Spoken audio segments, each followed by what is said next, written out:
What's good, YouTube? It's Xavier Sturgill here today with finally part 2 to my full version of the Airsoft Armory / Arsenal video, whatever you'd like to call it. So in the last video, I ended off, I think I covered like 19 guns, and that means I have like 23 or 24 more to cover, especially since I just did another unboxing video, so I have more guns to do. So this video, 45, like 20 some guns, so expect about 30 minutes. I don't know, it really just depends on how winded I get. I did just work out, so I'm kind of like dead.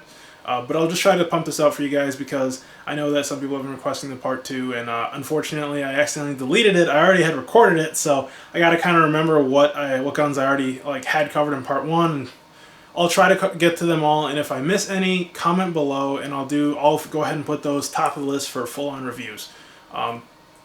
Before I get started though, I have to say this. I am actually losing subscribers. Like, for the past few days, I've it's been going up and down a bit, and as of right now, I just lost another one. So my numbers aren't increasing, they're actually going down.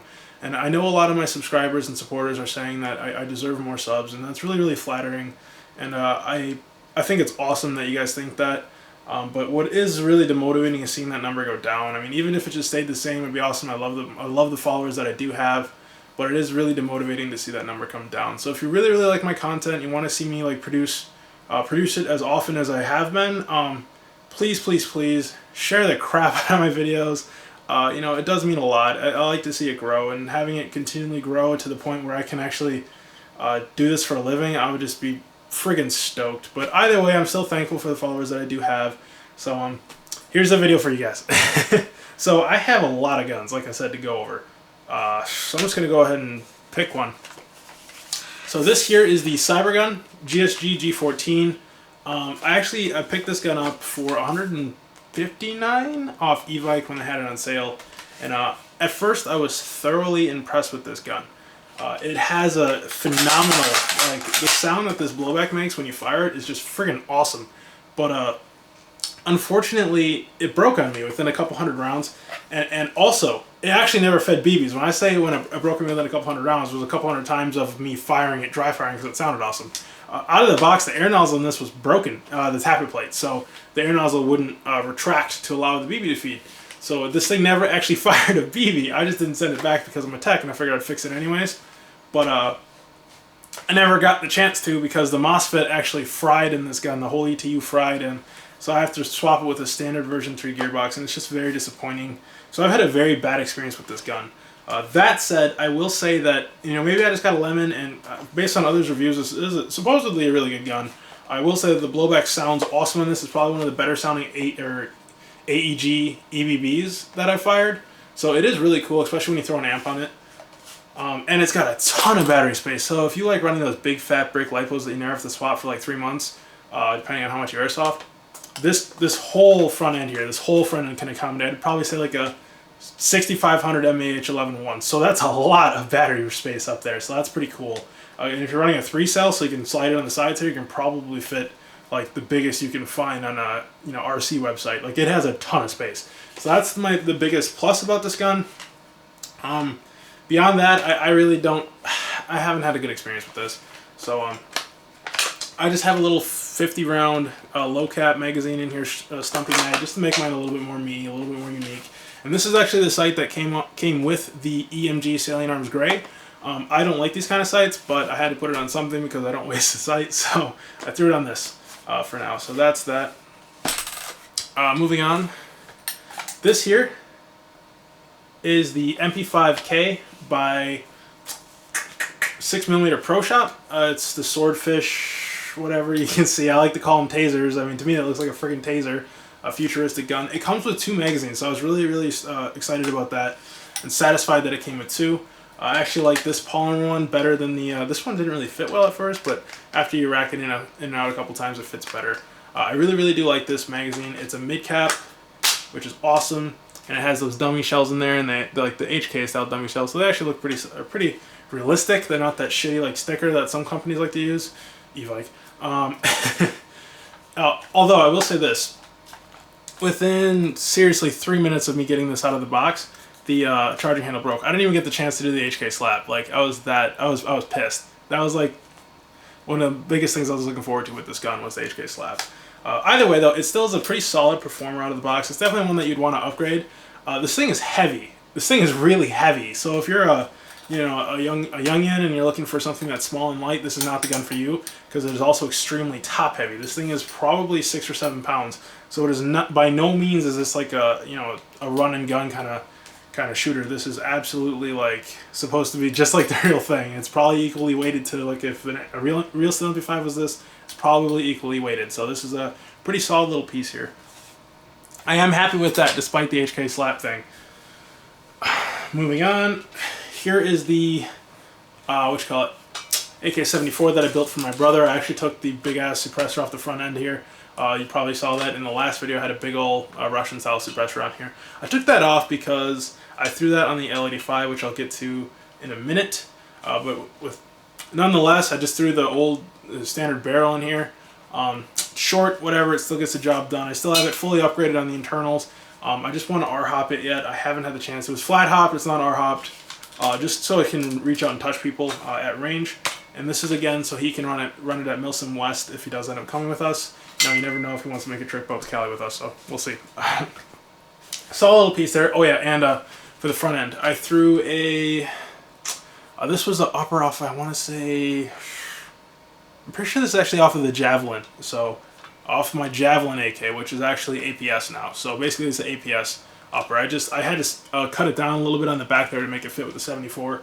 But after I did that, it fits very well. It's very sturdy. You can I actually had a sight on there for a little while. I took it off to put it on something else, but it's a solid little piece here. I do like this gun. It works very well, surprisingly. Alright, this here is the gun that I unboxed in my last unboxing video that just went up. This is the L85. And guys, especially my British viewers who were giving me some shit about this, if this was the safety. So the safety is actually what I thought was a pin in the unboxing video. It's right there. So you push that in, and you push that back and forth, basically, that's safe. So the pin, when it's on this side of the gun, sticking out, it's on safe. When you push it through, now you can fire it, I think. Maybe it was the opposite. Yep, yeah, I was right. So when you push this pin through to my side, left-hand side of the gun, you can fire it. It's just really stiff trigger. And yep, and it's just semi and full auto on the selector switch back here. Moving on. So on the mag here, this is actually one of those e-bike mags with those really crappy looking dummy shells that I absolutely hate. So I've put that mag wrap on there. I got that off of e-bike also for like $6, and it comes with 3. I went ahead and just put that on there because corny bastard. I love, I don't know, I like the look of it. I'm the type of guy that would hang a ton of posters up around all over the place. Old school style, like my hunting shack. So that's me. It makes, I don't know, it just adds a little character to the gun, I guess. And this is the giant suppressor off of the AK-74. And I put this on here because this gun, anyone who's or has held or has fielded an L85 knows is extremely back heavy and will always go like that. So it's really awkward to carry. I put this on here because this is super heavy. It's one of those Ruski suppressors. Super heavy. So this thing is now perfectly weighted. I can hold it right here without having it really wanting to lean left or right. So I can actually one-hand it now without it being awkward. Look at the balance on that. Awesome. Without much effort at all. The balance point is right where I want it to be. So this is actually a really solid little piece now. I really, really like it. I thought I would absolutely hate the L85. I bought it just because I felt like I had to have at least one British gun in my collection. Because they don't make a Bren, unfortunately. It's either this or a Sten. So I ended up going with this. And I'm very, very satisfied, actually. I'm very impressed with the quality of the steel on this gun. It has a phenomenal steel receiver. And after I added this, I've really kind of fallen in love with it. All I want to do to it now is plasti dip everything that's green. I want this to be black on black on black. Maybe a golden trigger, maybe extra heretical, and a golden charging handle. That'd be fucking awesome. But yeah, I want to plasti dip everything that's green. It gives it a little more of a solid feel and give it a really unique look. More me. So I'm sure I'll end up giving you guys an update on that in the future. Here's my P90. This is the FN Hairstyle P90 by Sima. I just have a little amp on here. It's kind of crank looking. I like it. It adds a unique little sound. Not quite as loud as like a Noveski or the amps that I home make out of PVC pipe. But up top here, this is actually a Pinty sight, a micro dot. This came with a Pinty 3-in-1 scope that was like 60 bucks. It comes with 3 sights, or no, 2 sights and a laser. So that was actually really cool. But yeah, I got that on here, and it actually looks really, it works really, really well. It's very functional. Surprisingly, for it being so cheap, it is all metal too, so that's nice. I will say this is probably one of my favorite guns that I own. It is technically bullpup, so yeah, I guess I have 2 bullpups now. It's probably one of the more solid guns, especially for the price. This was $83 when I bought this, so I wasn't expecting much, but I was thoroughly impressed when this came in the mail. In fact, I believe that was my first ever unboxing on YouTube for this channel. Was this? Yeah, this was in there. So if you want to see my first impressions, you can go back to that. Warning: it is very shitty quality. So, and then for the side here, I just have this flashlight I picked up at Walmart. It's a 600 lumen Cree LED. I don't want to blind my camera, but yeah, you can kind of see. It also has a high. That was the highest setting. It has a high setting, low setting, and strobe. So very, very unique little piece. I feel like, I mean, especially when you go into like the apartment here, or eventually I'm at the house with all the lights off, and the flashlight on, it feels like you're playing a horror game like Resident Evil. It's super cool. I would definitely do some like role play airsoft with this, like those what are those games? Battle Hack Airsoft does like an apocalypse game every year, so I definitely would roll with this at that. That'd be pretty sick if I do ever end up going. Alright, this here is one of my Zombie Killer M4s. This is one of the ones that would be given away if I ever did hit that number, which is now starting to seem like completely and totally impossible. But yeah, if I did ever magically get there, I would give this one away. Either this one or the other Zombie Killer. They're both the same gun, just this one has a different buttstock on it and a different muzzle. Yeah, I mean, this is a very solid little gun here. I got this out of the Box of Awesomeness that was 150 bucks, and it came with this and the Thompson, which is the first gun that I would be giving away if I ever did get there, which is, again, seeming more and more unlikely. Either way, still, that's, you know, it's up for grabs. So basically I got this for 150 bucks or less, and it's a $220 gun, so I was still kind of happy. Unfortunately, it didn't come with a battery or anything, but that was completely and totally forgiven once I got this out of the box and I felt the quality in this thing. Like, there is zero receiver wobble on this. I can't get this gun to budge, and that made me so very happy, especially for it not being like it's not like it's supposedly a high-end gun. It's an intermediate gun, and for it to have such a high-quality receiver, this is definitely something that I would, you know, build and have completely destroying like Crytacs on the field. I mean, it's more solid feeling than like the Crytac, especially more solid feeling than the GMP and EMG Ceiling Nerves Gray, which is kind of pathetic. The finish isn't quite as nice, but it's still a very solid receiver. Definitely one that I would recommend if you can get it on sale. Anything under $200 for this gun, I would buy it in a heartbeat because it's a great gun, especially if you're going to build it. I haven't actually shot it for a range yet, so I'm not sure how its consistency is. But I've heard good things, especially from the reviews on e-bike. But again, those reviews on e-bike, so I don't know what they actually allow through. Moving on. This is my new child, my love child. So this is my G&G RK74. It's the brand new one. This gun is friggin' awesome. Like, if I were to ever make my own company and I sold only guns that I felt, you know, should be sold, this would be like top of the list right out of the gate.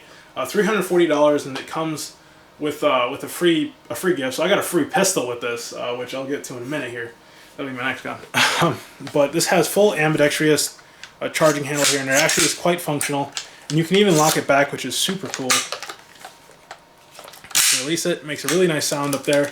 You'll notice here I have this is actually my G&G AR mag. I have an AR magwell adapter on here, so I like the way that looks. This gun is so just unique that I felt like doing some extra heresy, and I mean, it works very well. It fits very snugly, and I can hold it and shake it by this. So the tolerances on this gun are very, very, very fine, very solid. So I like this in here. I like the way the AR mags look in here, especially the AR drum mag. It's so super cool. The trigger response on this gun is literally unrivaled. Even built guns that I've built myself, I have never had better trigger response than I've had with this. It's so snappy, and that the ETU combination with the MOSFET, I mean, this thing is, oh my gosh, to die for. Like, this is the type of gun you buy, and you never have to build. Like, the only thing I would do to this gun is R-hop it and maybe put in a slightly heavier spring, because it's shooting, like, I want to say around 380, but again, that's only if you're looking for that extra, like, 25, 30 feet per second. You play at a field. Let me turn that screen back on. But yeah, that would be the only thing, just get a little extra range. The rate of fire on this is right underneath 30, maybe a little over 30 with a high current discharge battery, whatever, like a 30C, 11.1. It'd be over 30, which is awesome. This amplifier, unfortunately, is polymer, but it does give it a really cool sound, so I'm probably just going to plastic dip it and keep it on here. So it looks cool, it sounds cool, I hate the fact that it's orange. So I'll probably just plastic dip that and keep it there. But yeah, really, really great sounding gun. Awesome. I love everything about this. My only gripe on this gun is that the trigger actually broke. So if you can see that metal piece in there on the back of the trigger here, that broke. I don't know if I was squeezing it too hard or what happened, but it snapped on me, which is unfortunate because now the gun can only fire semi-auto, because that back part, when that comes up, that's what engages full auto through the ETU. So I can only fire it in semi right now. I already contacted G&G, and it sounds like they're willing to send me out a new trigger, or I don't care if I have to fucking buy it because I love this gun. I'm not sending it back. This is staying. So, again, phenomenal gun. Highly, highly, highly, highly recommend. These sold out already on eBike already. I'm probably gonna buy the short one. I'm probably gonna buy the long one. I'm gonna buy everything I can from G&G because their new internals, especially with their 2GX gearbox. Wow, I have had such a good experience with G&Gs. I probably will never go back as far as guns that I will field out of the box. Crytek is great, but the trigger response on these is unrivaled. And the sound too. They have no gearbox whine, which is super nice. Oh yeah, I said I'd do the pistol next. Sorry. So this here is the pistol. It's kind of like a little Glock knockoff looking thing. I think it was like the M22. So it's an ISSC M22. 22 LR. Based pretty much, it looks like a Glock, it feels like a Glock, it fires like a Glock, it's a Glock. The safety on this though was super stupid. See this little bar inside the trigger here? You actually have to use a special tool, and you put it in the trigger and you turn it. And then safety's disabled. So to turn the safety back on, you have to use that tool. So it's a very stupid design, because if I want to holster this, like if this was the real steel and I had this holstered, I can't just take it out of my pocket and shoot it. I have to literally take out a tool and be like, wait, don't shoot me, let me undo my safety here and then fire. And that's the stupidest fucking thing in the world. But for me, it's airsoft. I mean, if it discharges into my hip, I'm gonna be pissed, but it's not gonna shoot through my leg and kill me. So I'll probably just keep the safety off indefinitely, which is kind of unfortunate. At least it still has the trigger safety itself, so if you pull from the sides here, if it snags, it won't fire. You have to pull it from the middle. So at least there's that. Still kind of scary, kind of sketchy. Either way, this thing is super efficient. Like, 1 CO2 in this gun lasts around 100 rounds, which is awesome. The kick on this gun is awesome because the lower is polymer and the slide is metal. So when you fire it, you feel that metal slide come back, and it's so fast and so efficient. I have to say, this is probably one of the best feeling handguns that I've fired. It's so awesome in such a tiny little package. So this is another one I would highly recommend, and this is the one I got for free with the G&G. Another reason I love that AK there, RK74. So this is a nice little piece. I would highly recommend it. I believe Tolmar is the company that makes it, which I want to, or Wingun. I think they had it listed as Wingun on Evike, but it's actually Tolmar. And Tolmar, I'm pretty sure, was just the licensing, which is actually a WE, if I recall correctly. So, highly recommend that little gun. Nice little piece. This little guy. I did briefly cover this in my What I Got for Christmas video, but this I bought for my ex. I'm actually really impressed with this. Has a really snappy little trigger response. This is a G&G. As a polymer receiver, it is very nice though feeling. It's not quite as dense as the, not nearly as dense or robust as feeling as the polymer on the PTS. But that said, the pneumatic blowback on this gun and just the way everything fits together definitely makes up for it. This upper rail part being attached to a D-ring, I thought was going to be wobbly as fuck. But this isn't actually a true D-ring. This is a custom thing that G&G has done. And you can actually, like, there's zero wobble here. This doesn't unscrew the way a real actual D-ring does. It literally is more like a clip than a D-ring, which I like that actually, because I don't like D-rings at all. It's got a little flip-up front sight here, something I'd absolutely never use. Battery goes up front here. You got decent storage. I'll put a LiPo brick in there just fine. I'm pretty sure you can rear wire this too. Knock off mag pull stock, locks in place, pretty solid. I mean, if you're gonna if you're trying to piss your girlfriend off and get her something she doesn't want for Christmas, this is definitely the gun to get. It has an awesome look, and quite frankly, this mag that's in here, loaded mag that's in here, looks good in everything I've put it in, and it's definitely something I would totally troll a field with just because I can, you know, shits and giggles. But really cool. I would definitely pick one of these up. For 130 bucks, you can't go wrong, and it still comes with the free gift, just like all the other G&Gs, so it's, I mean, really you're only spending 100 bucks on this. Pretty sure the free gift they give you is like 20 something, so definitely worth the money. Unfortunately, that one does not have the ETU that's in the higher end G&Gs, but that's a trickle down thing. So with these new 2GXs coming out and their brand new ETU system, I'm sure their older ETUs are going to be cycled down into their lower end guns, which is awesome. G&G is going to, I mean, completely take the show. In my humble opinion, I believe they're just going to take over. The way that their guns are doing and sounding and shooting right out of the box, their mid-end guns, if that trickles down to their starter guns, oh my god. G&G is going to take over. They're going to dominate. So, moving on, here's my LCT AMD 63. This was actually another gun that was in that unboxing video if you haven't already seen it. Alright, now I gotta be honest with you guys. I don't think I said this in that other video. The whole reason I got this gun was to mimic or replicate a post that I saw on Airsoft Heretics page. And the guy quoted it as being the Budapest typewriter. So basically, it was this exact gun with a darker, like a red tinted stain, kind of like one that's on the E&L, just a little bit more red, like a mahogany. But it had the Thompson, like the Tommy gun style grooves in the pistol grip, and it had the full-on Thompson foregrip bolted right onto this AMD style front end here, and it looked super freaking cool. I wish I could put a picture on the video. I don't know how to do that. I don't have editing software, so that's why all my videos are raw as fuck. Anywho, yeah, so that's my whole goal with this. I already put through the drum in here. Already looks friggin' awesome. This gun feels awesome. The wood on this stock here, I love how it thins out. I did say that you can feel the flex, and you can slightly if you squeeze really hard. But once you throw the brick lipo in here, it's such a snug fit. It feels just almost as solid as the E&L. It's definitely a solid feeling gun. I will say this much though. My personal humble opinion, I still think the E&L is better, based on feels. I haven't fired these side by side yet on a field to test the range and whatnot. I'll do that. These are probably the major head-to-head I do in one of my head-to-head videos, versus videos. But the receiver is not reinforced with the 3mm plate steel like the E&L has. So you can feel that difference in weight and just overall feel. Also, the bluing on the steel here is not nearly as nice as the E&L. The fit is great. The tolerances are really super tight. It's still a great gun. Definitely, based on externals, a happy medium between the Simas and the E&Ls. So, great gun to go with. Oh, and the rate of fire on that is really, really, really, really impressive. It sounds a lot like the GMP. I'll say it. I'll say that much. All right. What's another gun to do? Here we go. Here is my A&K LR300. I'll quick give you guys a little one over. Yeah, so this is the long version. I believe in the last video I actually had a suppressor over the front here just to make it look like it was a short barreled. But after I threw the scope on here, because I was playing the crap out of Metal Gear Solid 5, I put the scope on there, and I don't know, I actually really like it, so I'm probably just going to throw the muzzle back on here with the stubby mag, and I actually really, really like this gun like this. I think I've found its look, the look that was more me. I wasn't a huge fan of this out of the box. I really only got it because I love Metal Gear Solid 5.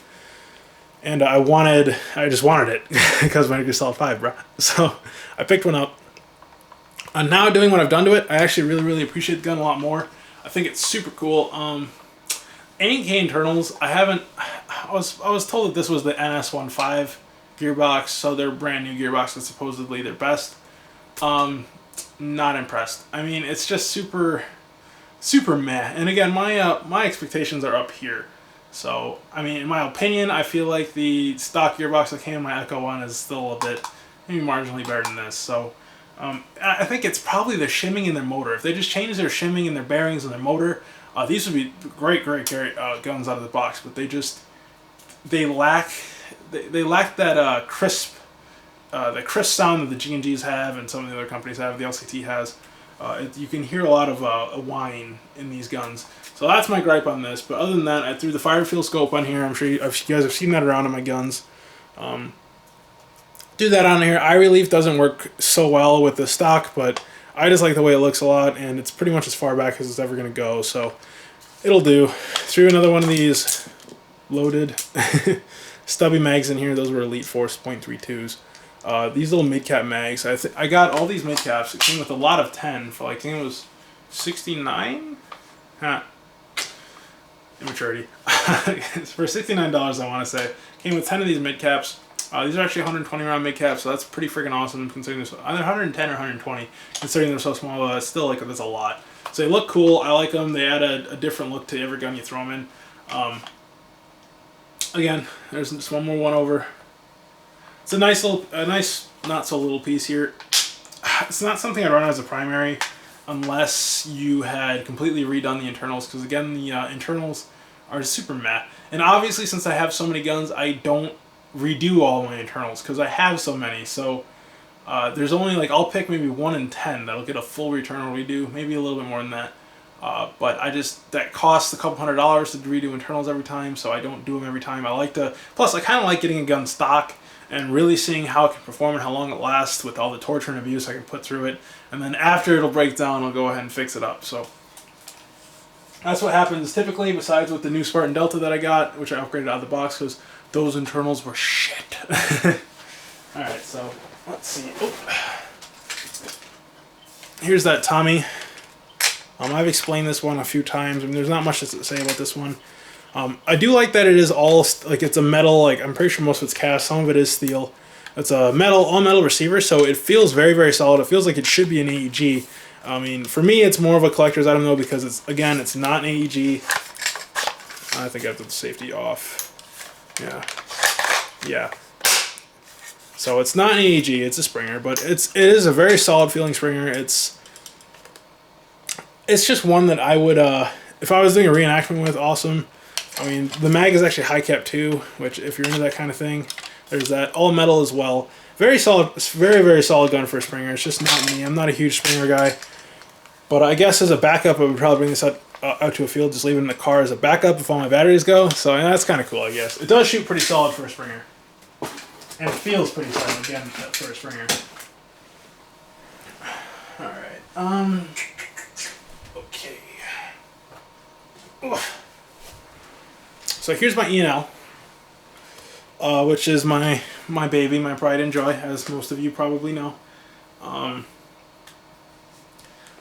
friggin' love this gun. Like, I have never felt anything, even just holding this after the LCT, it feels, no offense, baby, it feels superior. It's just an awesome gun. I can't get enough of this. I put the blade trigger in here, and I was pretty pissed because it actually didn't fit. I had to, if you can see here, I had to bend the trigger guard, which I'm not sure how I feel about that yet. I might just put a new trigger guard on there, maybe get a custom one that has like a lip for the blade speed trigger. This trigger does not work in AKs, so E-Bike was wrong. This only works in G36s, but it is a short stroke, so I kept it in here anyways, and it fires super snappy, which is kind of cool. Unfortunately, with this grip on here, I didn't really like the brown mags or the pretty much any other mag with this black waffle mag and a round drum. So, unfortunately, yes, I'm running 47 mags and a 74, but it's Airsoft. It's more about looks to me, and less about, you know, being true to life. So, I mean, going to Milson West, yes, they'll probably hate me for this, but I'm still going to do it because I like the way it looks better, especially with this rail on here. I really, really love the look of this gun. And I'm sorry, guys, but this trigger is going to be spray painted gold. I'm sorry, it has to be. But if you look at the wood here, this is literally this exact same wood that this Chinese company uses on their real steel counterpart. So you just can't beat that quality there. I put an X on mine just because why not? Yeah, so there's that. Trying to think. Oh yeah, there's a lot. Alright, so this here is my Springfield, M1903 Springfield. Now this gun was super awesome until it actually malfunctioned on me, and the front sight was warping to the left and right. It was held on just by this tiny little screw here, and that actually stripped out. and completely stripped around the barrel here, so kind of upset by that. Oh well. What I was more upset by is the fact that the gun doesn't work. Unfortunately, the trigger went on me like pretty quickly. This gun shot friggin' laser beams. I mean laser beams when I first got it. It's just that unfortunately with that trigger going, and I tried to put some other parts I had in it, it wasn't functioning properly, and it still doesn't. So I'm gonna probably just end up throwing a Wolverine HPA kit in here. One more time. The draw on this bolt is shorter, and unfortunately with the parts that I put in it, you'll see that the bolt doesn't want to go forward all the way because the draw is so short. With those aftermarket parts, it just didn't want to work right. So yeah, Wolverine HPA kit all the way. Just do it to this gun. It's like the only one I would do it to. Out of the box, like I said, this did shoot friggin' laser beams. It was dead on. Probably like, it's a 200-foot gun. And once you work the bolt in here, it's actually pretty quick and pretty easy to rack. So it's pretty awesome. The wood on this is so-so.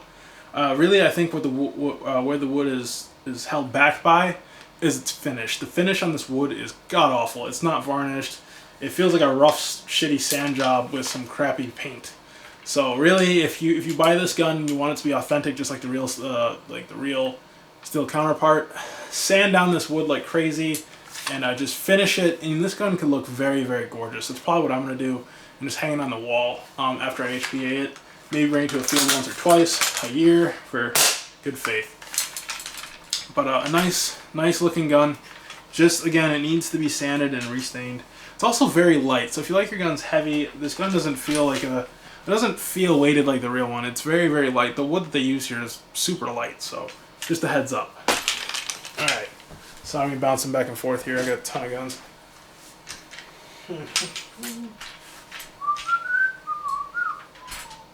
All right. All right, so I'll just grab a couple and put one there. Sorry, guys. Really should have done this before I started recording. So I do apologize for that.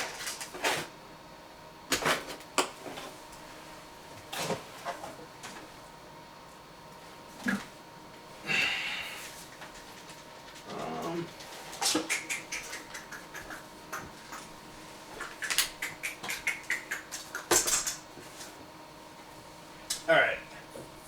I believe that is all of them, so I'll go ahead and get started again here. Alright, on to the next gun. So, this here is the JG R700. It is not the Bar 10. I think I incorrectly said it was the Bar 10 in my last video. But, yeah, this is just a JG Bar 10. Oop. My alarm. Fuck you, alarm. Nothing important. So I put a shitty Moxie pressor on here, just kind of wanted to see if the foam insulation would actually really suppress these guns. It does, not to a great extent, so I'm actually just going to go ahead and rip it off. It's whatever. But I took the rail off of here, and I put the screws back in. They act as kind of like a bead iron sight. Like, if you ever shot a shotgun, you'll see how those beads look. I mean, there's really not much to this gun. The reason I went the R700 over the VSR 10 is because of this bolt handle. I don't like the way the VSRs sit into the thing here. You really have to slap them up. Where this is just good to go. You know, you bring it up and... Yeah, I don't know. It's nice. It is weird going back and forth between this and the S&T M1903 because the draw on that bolt is so short. You'll find yourself coming halfway and stopping just from habit. So you really have to bring it back all the way. What I've done to this gun, not a whole lot. So all I did to this gun is I took a wire cutter and I cut the spring down about an inch and a half maybe at most. Just to make it so this pull, you'll see how light this pull is. See how nice and light that pull is? It's only tight when you get it to the end there, but other than that you can do it with your pinky up to like this point. You see that? Nice and light. I did that so I can just basically use this as an indoor R700 if I want to. It's shooting very, very light there. It doesn't shoot super duper far. Because the barrel is also very short in these. The mag where the BB feeds is actually right up here, so you only have yay much barrel. Still though, it does shoot accurately, just not so far and not so hot. So it's just like an indoor kind of gun. I just wanted something again different. I have my outdoor bolt action gun, which I will get to in a minute. All right, so up next, this is the A&K SVD. I don't think I covered this in my other one, so I'll go ahead and cover it now. So, ANKSVD,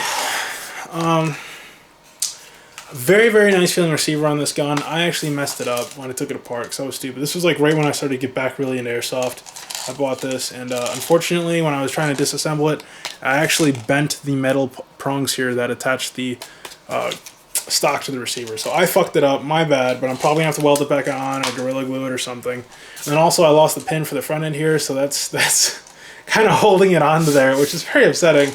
So unfortunate. It's the reason this gun hasn't been fielded since. Beyond that though, basically once I get those all squared away, this gun does shoot really, really, really, really well. And the barrel is so long in this, you can really, I had a 640 in here. I think I still do actually. So it's super long, so you can really reach out and touch people. You have a ton of barrel length there. What you really need is a really heavy spring, because that barrel is so long. You know, a low powered spring can only put so much air behind that BB, especially if it's a tight bore.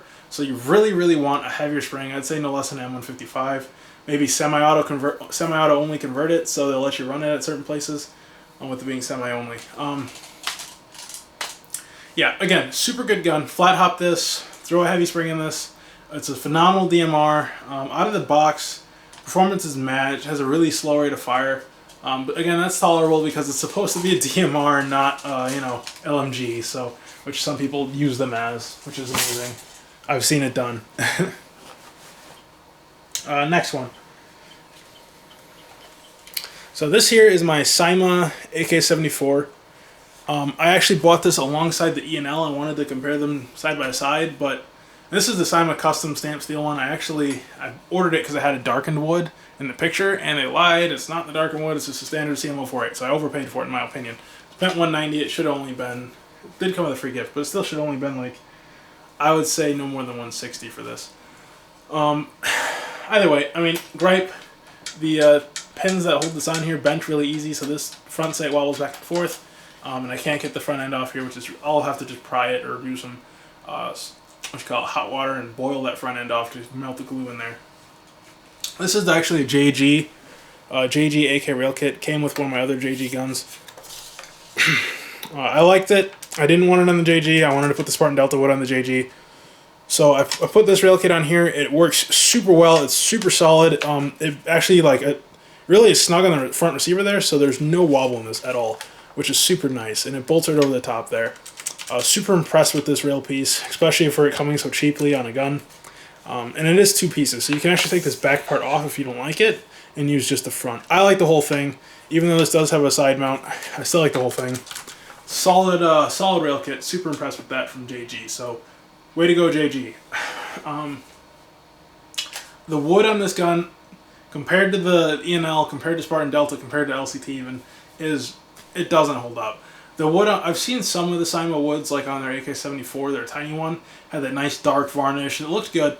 But on this CM048, it's soft, it's malleable, it's not the greatest wood. It's definitely nothing like to be going crazy about. Really, I'd probably go with the polymer because the polymer feels a little bit more solid. Seriously, the Cyma polymer feels more solid, and it's cheaper than their real wood. So I mean, again, it's a wood stock. If you like the look, you like the look. I personally would sand this down and change the stain, something darker, put a heavy ass lipo in here to make it so it doesn't feel so soft. It's really about all you can do to this gun. I put an OD green mid cap in here. I believe that's a King Arms mid cap. It works. Makes it again more me. Here's my JG, aka that rail kit actually came with. So what I've done to this is I threw a Javelin, or APS now, stock on the back here, and I actually made this little cheek riser out of a PVC pipe when I was really, really young, like basically within a month or a couple months after getting this gun, the Javelin, back in like sophomore year, so years and years and years ago. I got that and I gooped it onto there, and it's super solid. I just wrapped it in some electrical tape, and it's held up over the test of time, and I've really abused it, so I'm really impressed with that. It does not slide back so easily on this gun, unfortunately, but you know, nothing's a perfect fit.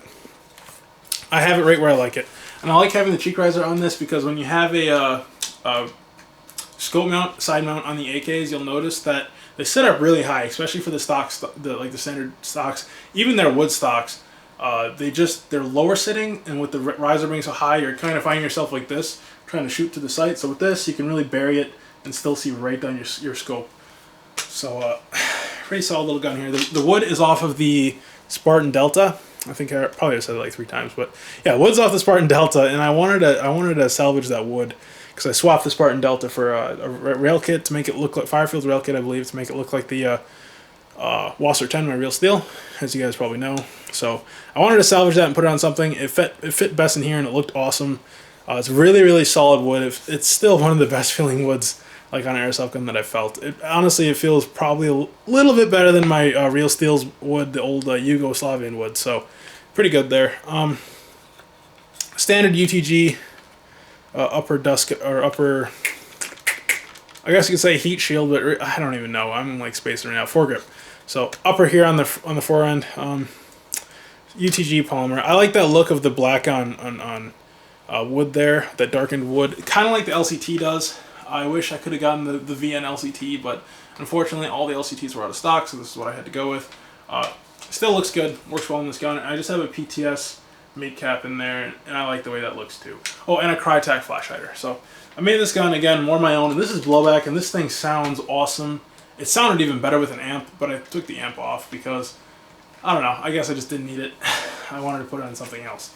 So I think I only have one more gun to get, guys. Alright, I'm gonna quick sneak over to her. And again, there is a duplicate of the zombie killer, so there's 2 of those. I'm not going to show you the other one because, I mean, it's the same freaking gun, and it's also, there's a duplicate of the Tommy, which I haven't done anything to, so it's the same thing. So here's my last gun I got to show you guys. I think there might be 1 or 2 that I missed. I apologize if I did. Leave it below if you know it, and I'll do it as my first review. So this is a Well MB1104, or 5 or 6. I believe it's the 4 though. Well MB1104, if I recall correctly. And I got this because I wanted a straight shooter that I could actually use for Springer Wars. Something that wasn't wood, something that was, you know, a nice or more modern looking gun. I threw HK sights on here. I actually really like the HK sights on here. It kind of reminds me of that little 22 LR.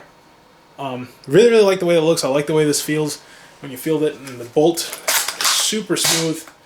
There's no like increase in spring tension, which is nice. You'll notice, like I said with that JG, it feels like there's an increase in spring tension on this. It's like you pull it and it's consistent, which is really nice. It's very consistent all the way through the end, and you rack it forward and it fires very smoothly. Range is meh again on this. It's better than the JG, not as good as the S&T, so it's probably like a 180 foot gun out of the box. If you R-hop it, you'll be doing a little bit better. I like the way the mag sits in this. It sits back, but it's still, the bolt here still actually pushes the BB from the top of the mag all the way to the front of the thing. So when you feed this, it doesn't actually feed all the rounds, which is really kind of lame. But and you have to rack it really fast too, otherwise it'll jam your gun. So it's a little finicky, but after you get used to it, this thing is actually very solid, and the polymer feels great on this. I mean, once you assemble it, I mean, I don't see this ever needing to come apart. It's a straight shooter, and it does what you need it to do. Yeah, so I don't think there's anything else I need to cover. Go ahead and set that right there. I'm pretty sure that's everything. God, I love this little pistol. I don't get the safety on this. It's so stupid. Wow, again, here's that safety on the pistol. You can see that. And the little tool, you have to stick it in there. It's like this little L tool. Stick it in there and you turn it, and it's a pain in the ass. But, yeah, either way, that's pretty much everything. I don't think I missed anything. If I did, again, comment it below and I'll try to cover it. I try to keep this pretty, not as long as the other one. So if I sounded rushed, I apologize, but I was trying to make it so it wasn't as long. And yeah, so just to loop back one more time and touch up on what I said earlier. And I guess if you really don't care, you can leave the video now. But again, guys, I really appreciate the amount of love y'all have been giving me in the comments, and it's just super cool, and it's giving me a ton of confidence. And I loved, I think the best day I had like 44 subscribers in one day. I went up 44 subs in one day. That was crazy. That was astronomical. And I think I lost like 6 that day, but I don't know, YouTube likes to unsubscribe people from me too. I feel like the YouTube algorithm just fucking hates me. So, I don't know. Either way, so guys, if you like my content and you want to see me keep uploading a video every few days, just spam the shit out of that like button. You guys have been doing pretty good about that. But, you know, if you care, spam the shit out of the like button. And above all else, share the crap out of my videos. If you do that, I mean, we can see the channel grow, and it'd just be awesome. We can take all you guys with me. So, yeah, again, thanks so much for the love. Share the crap out of these videos if you like them. And you know, thanks again for the support, guys. I really do appreciate it. I hope you enjoyed. I hope it didn't sound too rough or too rushed. Again, I'm hyped up on pre-workout. Just got done at the gym. So, yep. You guys have a great day. I will catch you in the next video.